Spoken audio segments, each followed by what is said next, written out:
नमस्ते मित्रों, आज हमारे साथ मिस्टर विवेक गोविंद पाटिल सर, जो कि इंडियन आर्मी में मेजर है, और ये पूरे एमसीएल परिवार के लिए गर्व की बात है कि सर वो व्यक्ति है, वो the part of surgical strike. It's a great achievement. पहले तो जोरदार ताली हो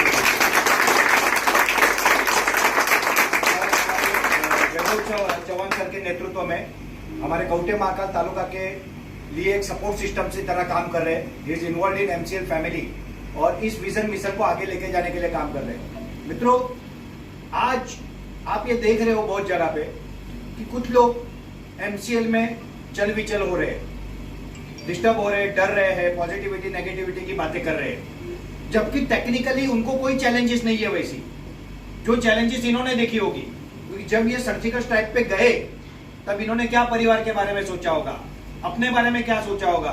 इनको ये भी पता नहीं होगा कि वहां जाने के बाद क्या होगा, वापस आएंगे कि नहीं आएंगे। मगर उस पोजीशन में ये लोग देश के लिए अपनी जान देने को तैयार थे। तो आज मैं सर को सिर्फ एक ही सवाल पूछना चाहता हूं कि एमसीएल परिवार में ऐसे लोग तो है जो कमिटेड है, मतलब वो भी एमसीएल के लिए जान देने को तैयार है, बट ऐसे लोग हैं जो थोड़े से कंफ्यूज होते हैं। तो एज अ सोल्जर आप एमसीएल को कैसे देखते हो और आप क्या मैसेज देना चाहोगे एज अ कि आपने जब वहां पे जाके देखा, मतलब यहाँ पे गए, जो ना जो जगह देखी है, ना पता है, ना दुश्मन कहाँ है, ना माइंस कहाँ है, या उनके प्रोटेक्शंस कहाँ पे, आपको कुछ नहीं पता, बट आप लोग फील्ड में गए ब्लैंकली, उनको हराया, उनको मारा और वापिस आए। तो I just want you to give a message to entire MCL family. आप क्या कहना चाहोगे? पूरे एमसीएल फैमिली के लिए मैं ये कहना चाहूंगा कि first is dedication to your aim और duty, whatever vision you have. और शाम सर ने जो हमें विजन दिया है ना, पूरा भारत सुजलाम सुफलाम होना चाहिए, और जो हमारा फार्मर है, जो जिसको हम बली राजा कहते हैं, ही शुड गेट एम्पावर्ड। उसकी एम्पावरमेंट ज्यादा जरूरी है आज के डेट में। जो आज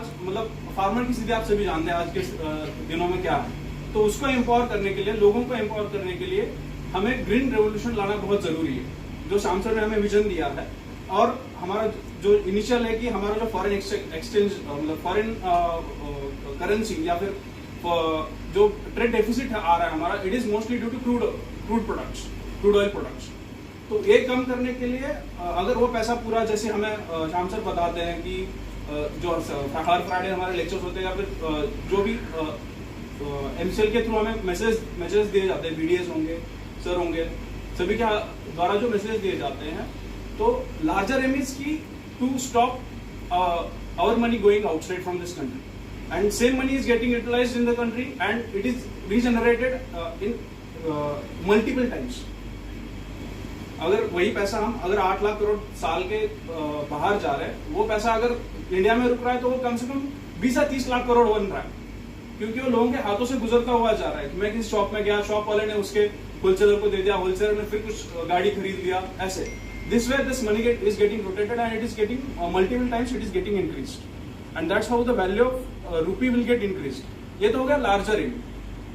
and short term aim is की हमारा like short term aim is की हमें कुछ उससे आमदनी हो रही है, हमारा जो किसान है वो एम्पावर हो रहा है, और सारे खुश हो रहे हैं। मतलब it is spreading happiness in the world. It is going to spread happiness because आने वाले समय में जो polluting substances है, इनका कोई भी फ्यूचर नहीं है। तो green energy is the only what do you say resort we have to keep mankind, और हमारा जो existence है उसको ऐसे ही कंटिन्यू रखने के लिए ग्रीन एनर्जी ही हमारा सर्वाइवल ये रिजॉर्ट है।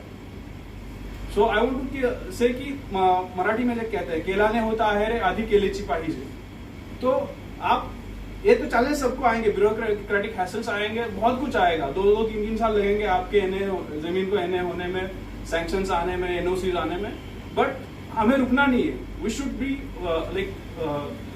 हमें रुकना नहीं है, हिम्मत नहीं हारनी, संयम को छोड़ना नहीं है, हमें संयम सोडायचा नहीं है आपल्याला। And you must go on with the mission.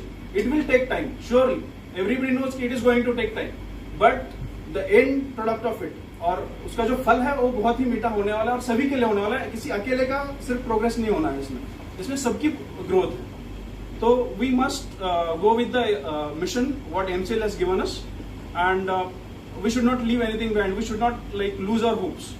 That's what I would like to say. Thank you. तो सर ने जो कहा, सर का पहला था commitment. If you are committed there is no challenge, there is no fear. क्योंकि आपका अगर विश्वास पक्का है ना तो ईश्वर का आपको साथ होता है. सेकंड सर ने जो बताया वो किसानों के बारे में. Yes, we all know the situation of farmer in India और हमको इसके ऊपर काम करने की जरूरी है. डेफिनेटली सरकारें कर रही है, राज्य सरकारों केंद्र सरकारों को, दैट इज नॉट सफिशिएंट. तो एमसीएल एक ऐसा परिवार है जो किसानों के लिए खड़ा है. थर्ड थिंग सर ने बताई अबाउट इकोनॉमी. जब 1 रुपया एक हाथ से दूसरे हाथ में ट्रैवल करता है, कितनी बार ट्रैवल करता है, that is called as GDP in simple word.